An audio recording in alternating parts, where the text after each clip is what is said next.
Hey guys, so kali ini saya mau review sebuah film yang diangkat dari kisah nyata. Judul filmnya adalah Just Mercy, di mana film ini menceritakan tentang sistem hukum yang berlaku di Amerika dan cacatnya sistem hukum yang ada di sana. Berawal dari menceritakan karir Bryan Stevenson, seorang pengacara lulusan Harvard yang diperankan oleh Michael B. Jordan. Dan di saat dia sedang magang di sebuah firma hukum, dia mengunjungi sebuah penjara dan melakukan wawancara kepada seorang napi yang sedang menunggu vonis hukuman matinya. Dari wawancara ini, Bryan merasa bahwa tidak semua narapidana yang menerima vonis hukuman mati melakukan kejahatan seperti yang dituduhkan. Akhirnya Bryan memutuskan untuk ingin membantu napi-napi ini keluar dari situasi mereka. Dan akhirnya dia bertemu dengan beberapa orang napi calon klien pertamanya. Salah seorang yang dia temui adalah Walter McMillan, atau dikenal dengan nama Johnny D. McMillan, yang diperankan oleh Jamie Foxx. Johnny D dituduh dengan dugaan pembunuhan yang sangat serius. Hakim bahkan menjebloskan Johnny D ke vonis hukuman mati. Walaupun para jaksa penuntut dan para juri hanya menuntut agar si Johnny dihukum seumur hidup. Saat pertama kali bertemu dengan Bryan, Johnny D sudah merasa pesimis dan merasa pasrah dengan nasibnya. Karena ada banyak pengacara sebelum Bryan yang datang menemui dia juga. Namun para pengacara ini hanya mengumbar janji-janji palsu. Dan bahkan ada pengacara yang datang untuk mengeruk uang dari keluarga si Johnny. Sedangkan keluarga mereka adalah keluarga sederhana yang tak punya banyak pendapatan. Ketika uang habis, maka pengacara tersebut pun tidak lagi datang dan peduli dengan nasib Johnny. Johnny D seakan sudah tidak mau lagi dibela, walaupun dia tahu bahwa dia tidak bersalah. Bryan akhirnya memutuskan untuk tetap menyelidiki perkara dari Johnny D. Walaupun dia mendapat banyak sekali cibiran dari orang-orang sekitar dia, mendapat intimidasi dari pihak-pihak penegak hukum, dan tidak menerima bayaran sepeser pun dari kliennya. Namun dia merasa bahwa ada yang aneh dengan kasus Johnny D. Jadi, dia memutuskan untuk tetap menggali lebih dalam kasus dari Johnny D. Setelah proses investigasi yang dia lakukan, ternyata ada banyak sekali saksi yang mengatakan bahwa Johnny D ada dalam sebuah acara penggalangan dana untuk gereja lokal di komunitas mereka. Dan Johnny D terlihat sedang bersama dengan keluarga dan kedua anaknya dari pagi hari hingga malam hari pada tanggal pembunuhan itu sedang berlangsung. Bahkan kendaraan yang dituduh dipakai untuk mengangkut mayat dari korban pembunuhan ternyata pada saat itu sedang turun mesin dan sedang diperbaiki. Seperti mendapat titik terang, Bryan pun dengan semangat mengerjakan kasus Johnny D. Namun perjalanan Bryan tidak semulus dan tidak semudah itu.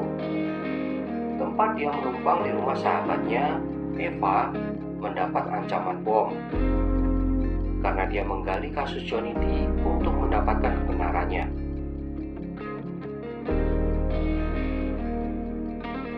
Pihak kepolisian pun juga mengintimidasi Bryan dengan memberhentikan dia di tengah jalan tanpa ada pelanggaran.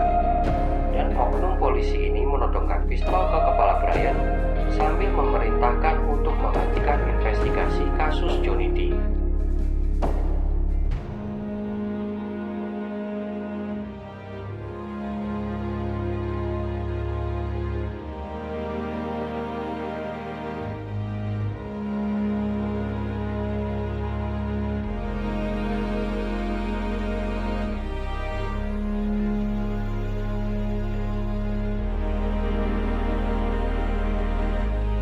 Seorang saksi yang bernama Darnell Houston dapat membuktikan bahwa Johnny D tidak bersalah.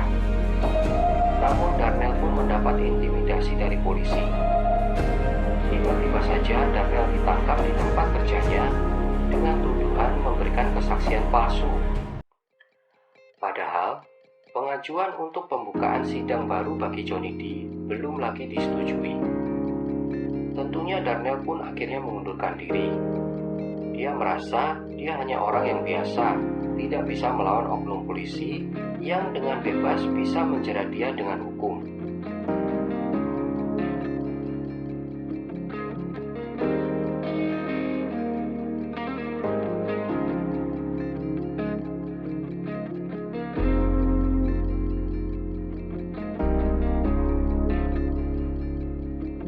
Brian pun tidak menyerah. Akhirnya Brian membawa kasus ini ke media massa. Apalagi setelah dia menemukan bukti yang sangat kuat. Seorang saksi mengatakan bahwa dia diculik oleh Johnny D dan dia ada bersama dengan Johnny D pada saat pembunuhan sedang berlangsung. Ternyata saksi ini pun memberikan kesaksian palsu. Saksi ini bernama Ralph Myers. Dia mengaku terpaksa memberikan kesaksian palsu untuk menuduh Johnny D sebagai pembunuh sebab pihak kepolisian mengancam dan mengintimidasi Ralph agar dia mau bersaksi untuk memfitnah Johnny D.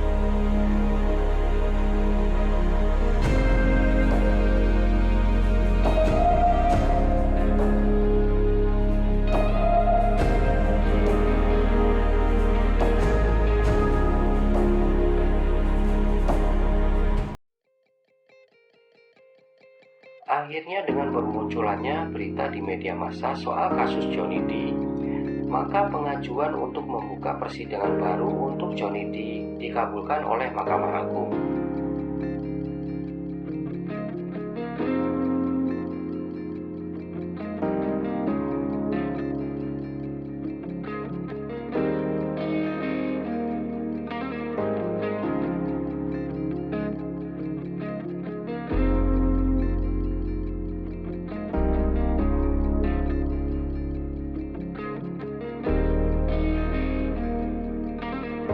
Setelah Johnny D dipenjara selama 10 tahun dengan vonis hukuman mati, akhirnya Brian berhasil memenangkan persidangan dan membuktikan bahwa Johnny D tidak bersalah.